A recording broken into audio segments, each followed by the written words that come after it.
하나님의 말씀은 누가복음 20장 41절부터 47절 말씀입니다. 말씀을 우리 함께 읽겠습니다. 예수께서 그들에게 이르시되 사람들이 어찌하여 그리스도를 다윗의 자손이라 하느냐. 시편에 다윗이 친히 말하였으되 주께서 내 주께 이르시되 내가 내 원수를 내 발등상으로 삼을 때까지 내 우편에 앉았으라 하셨도다 하였느니라.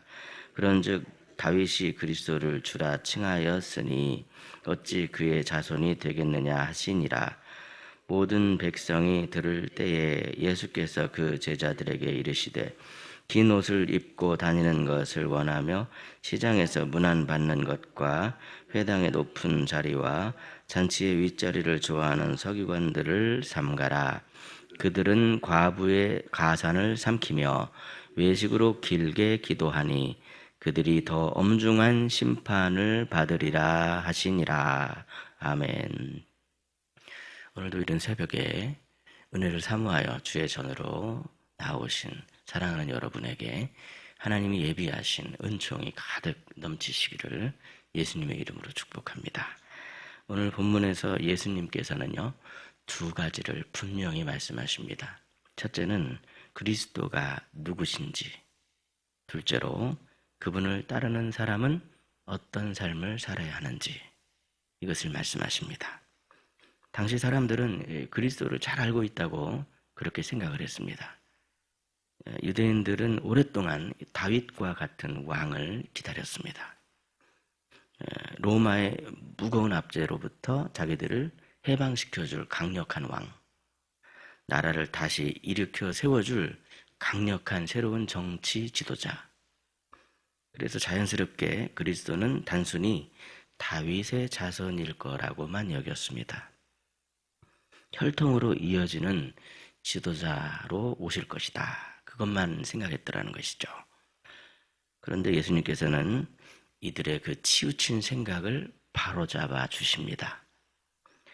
물론 이들의 그 생각이 그렇게 기울어졌었던 이유는 성경을 너무 한쪽으로만 보고 그리스도를 자기들의 작은 틀에 가둬서 작은 틀에서만 생각을 했기 때문에 이런 일이 벌어졌더라는 것이죠.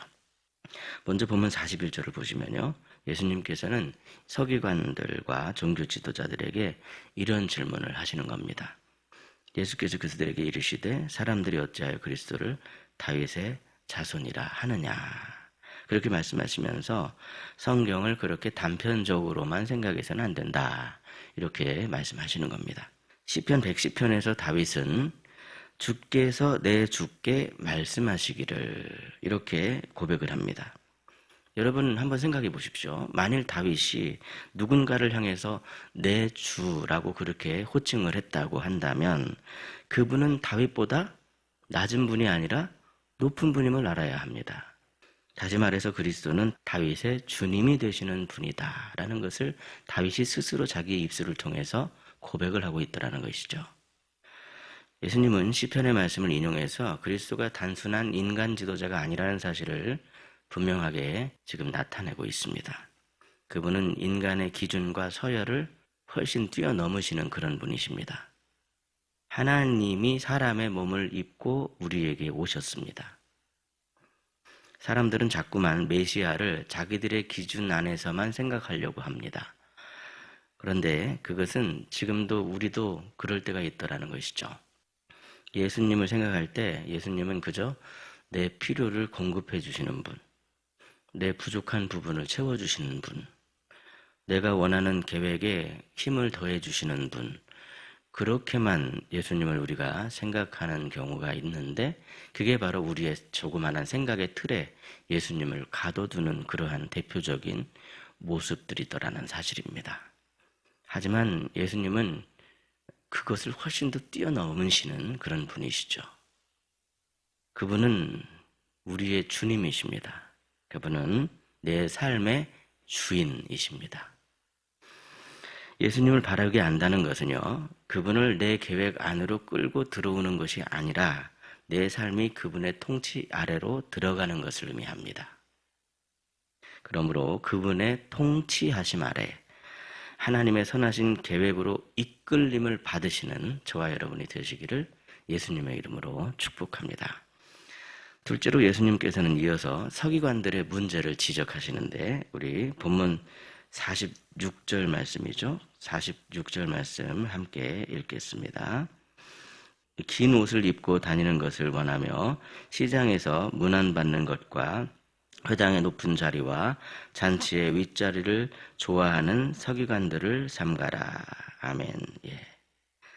긴 옷을 입고 다니는 것을 원하는 사람들, 그 사람들이 바로 서기관들인데 이들은 겉으로는 매우 종교적인 사람처럼 보였습니다.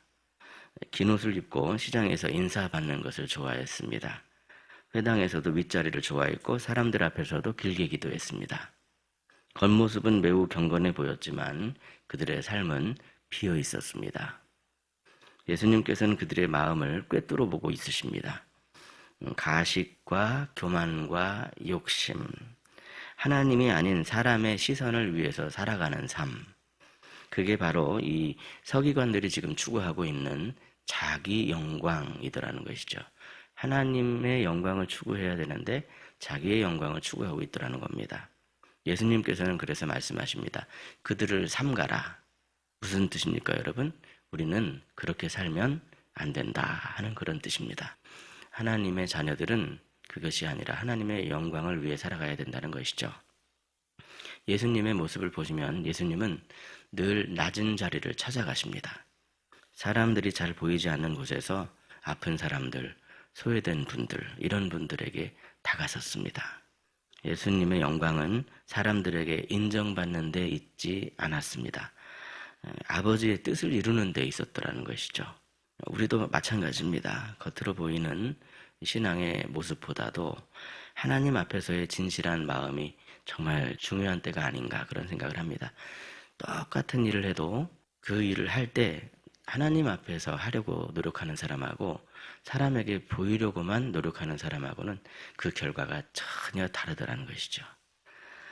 사람을 속일 수 있을지는 모르지만 하나님을 속일 수 없다는 거 우리가 잘 알지 않습니까? 예수님께서는 우리의 마음과 우리의 삶을 보시는 분이십니다. 그러므로 오늘도 기도하실 때 주님, 제 마음과 생각을 지켜주셔서 제가 하나님 앞에서 좀 더 정직한 삶을 살아갈 수 있게 해 주옵소서. 그래서 제 삶이 전혀 다른, 완전히 새로운 그런 아름다운 모습의 삶을 통해 하나님께 영광을 돌리게 하옵소서. 그렇게 주님께 기도하며 힘을 얻어 그 삶을 살아가시는 저와 여러분이 되시기를 예수님의 이름으로 축복합니다. 셋째로 예수님께서는요, 서기관들의 또 다른 면을 지적하시는데 우리 본문 47절 말씀을 함께 읽겠습니다. 시작. 그들은 과부의 가산을 삼키며 외식으로 길게 기도하니 그들이 더 엄중한 심판을 받으리라 하시니라. 아멘. 이 당시 과부는 이 가장 약한 계층 중에 하나였습니다. 남편이 없으면 소득도 끊기고 보호자도 없기 때문에 살아가기가 너무나 힘듭니다. 그래서 율법에는 그러한 과부를 보호해주고 지켜주라는 것이 분명하게 명시되어 있습니다. 그것이 바로 우리 하나님의 공이라는 것이죠. 그런데 서기관들은 율법을 핑계 삼아서 그들의 재산을 빼앗아 버렸습니다. 남자에게 이 재산이 돌아가게 되어 있다. 이 부분만을 막 부각을 해서 남자가 오기 때문에 재산이 남자에게 돌아가야 된다. 이런 식으로 해서 오히려 가까운 사람이 더 무섭다고 친척들이 가서 그 과부의 재산을 다 뺏어버렸다는 것이죠. 제도를 알고 있는 사람들이 오히려 제도를 악용했습니다. 그러면서도 사람들 앞에서는 길게 기도를 하면서 마치 자기들은 경건한 척을 했더라는 것이죠. 그들은 하나님을 두려워하지 않는 사람들이었습니다. 하나님의 이름을 악용해서 약자를 짓밟고도 아무렇지도 않았습니다. 지식은 많은지 모르지만 하나님을 경외하는 마음은 전혀 이 마음에 전혀 없었더라는 것이죠. 그러기에 예수님께서는 그들에게 임할 심판이 매우 클 것이다. 그렇게 지금 말씀하고 있습니다. 이렇듯 여러분, 신앙은 절대로 그 지식으로 완성되는 것이 아닙니다. 하나님을 아는 것의 참된 의미는 무엇입니까, 여러분? 내가 하나님을 안다. 그것의 참된 의미가 뭘까요? 그것은 바로 하나님을 닮아가는 것을 의미합니다. 앞서 말씀드린 것처럼 예수님은 항상 내려가는 삶을 사셨습니다. 예수님께서는 특별히 힘이 없고 연약한 사람들을 위해서 내려가셨습니다. 예수님께서는 그들을 귀하게 여기셨습니다. 그러니까 바리새인들이 맨날 예수님 욕하는 것은 죄인들하고만 논다고, 죄인들하고만 같이 식사하고 밥 먹는다고 그렇게 욕을 했는데, 예수님께서는 그들을 긍휼히 여기셨습니다. 그들의 삶의 자리까지 그렇게 내려가신 분이십니다. 그들을 귀하게 여기시고 그들을 섬기셨습니다. 우리가 예수님을 바르게 안다면 그분의 마음이 우리 안에 자리 잡아야만 하더라는 것이죠.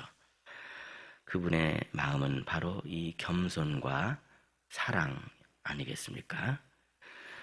그들에게 특별한 능력을 행하는 것보다도 한 사람을 귀하게 여기는 그 마음이 더 특별하다. 주님은 그렇게 보십니다. 하나님이 우리에게 맡기신 사람을 내가 포기하지 않고 감당하겠습니다. 그런 마음과 태도를 하나님께서 더 귀하게 보시더라는 것이죠.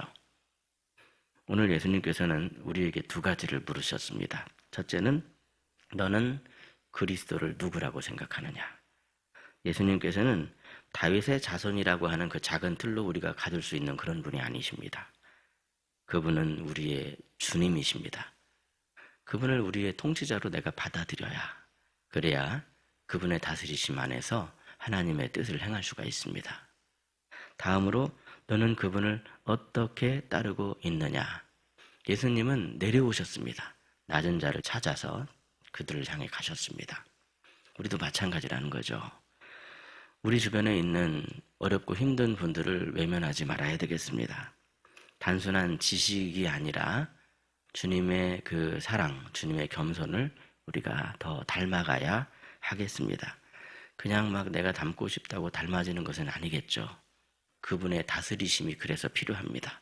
주님이 나를 다스리실 때 내가 주님을 더 닮아갈 수 있습니다. 주님 도와주세요. 그런 마음으로 오늘도 내일도 주님의 다스리심 안에 그분의 사랑을 펼치고 하나님께 영광을 돌리시는 저와 여러분이 되시기를 예수님의 이름으로 축복합니다. 기도하겠습니다. 하나님 아버지, 오늘도 우리에게 복음의 말씀을 들려주셔서 예수님을 바르게 알고 따르는 것이 그것이 무엇인가를 깨우칠 수 있게 다시 한번 말씀해 주시니 참으로 감사합니다. 우리가 예수님을 제대로 안다고 생각하고 있었지만 혹시 우리가 삶 속에서 또 우리 마음에 틈타는 그런 작은 교만은 없었는지, 그런 것들을 빨리 쫓아버려야 되는데 그것을 그냥 살짝 받아들이는 그런 모습은 없었는지 주님 말씀 앞에 우리의 자신을 비춰보기를 원합니다. 우리의 작은 생각 속에 주님을 가두려고 하는 그런 모습이 없게 하옵소서. 주님은 다윗과는 비교할 수도 없으신 크신 분이시며 우리 삶의 주님이심을 다시 한번 주님 앞에 고백합니다. 주님은 우리의 마음을 다 보시고 계시기 때문에 겉으로 보이고자 애를 쓰는 우리의 그러한 모습보다도 우리 마음의 진실을 원하시는 분이심을 저희들이 압니다. 우리 안에 남아있는 가식이나 교만을 주님의 빛으로 비춰주사 싹 사라지게 해주시고 매 순간 주님의 시선을 인식하며 정직하고 바른 모습으로 삶을 살아가는 저희들이 되게 해 주시옵소서. 저희를 하나님의 형상대로 지으신 하나님 아버지, 저희는 예수님을 닮아가길 원합니다. 예수님처럼 낮은 곳으로 내려갈 수 있게 힘주시고 힘없고 연약한 사람을 외면하지 않는 그런 사랑의 마음을 허락해 주옵소서. 우리가 누군가에게 주님의 손길이 되어줄 수 있게 해주시고 저희들의 연약함으로 인해 주님이 맡기신 이들을 그냥 쉽게 포기하지 않도록 저희에게 힘과 능력을 더해 주옵소서. 신앙은 단순한 지식이 아님을 깨닫습니다. 예수님의 겸손과 사랑이 스며들어 있는 그런 삶을 통해서 하나님을 영광해내는 우리가 되게 해 주시옵소서. 이를 위해서 오늘도 전도팀이 건지산에서 복음을 전하고자 하오니 한 영혼이라도 하나님께로 돌아오게 되는 그러한 귀한 역사가 있게 하여 주시옵소서. 희락이 가정마다 주께서 친히 복을 내려주셔서 오늘 하루도 한 걸음이라도 더 주님을 닮아가는 방향으로 걸어갈 수 있게 해주시고, 주님이 우리에게 주신 그 은혜로, 주님이 우리를 회복시켜 주시는 그 밝은 빛으로 우리의 연약한 몸과 마음이 새로워지고 회복이 되는 그러한 은총이 우리 삶에 나타나게 하여 주시옵소서. 우리를 다스리시고 우리를 사랑으로 이끌어 주시는 우리 구주 예수 그리스도의 이름으로 기도드리옵나이다. 아멘. 각자 기도하시겠습니다.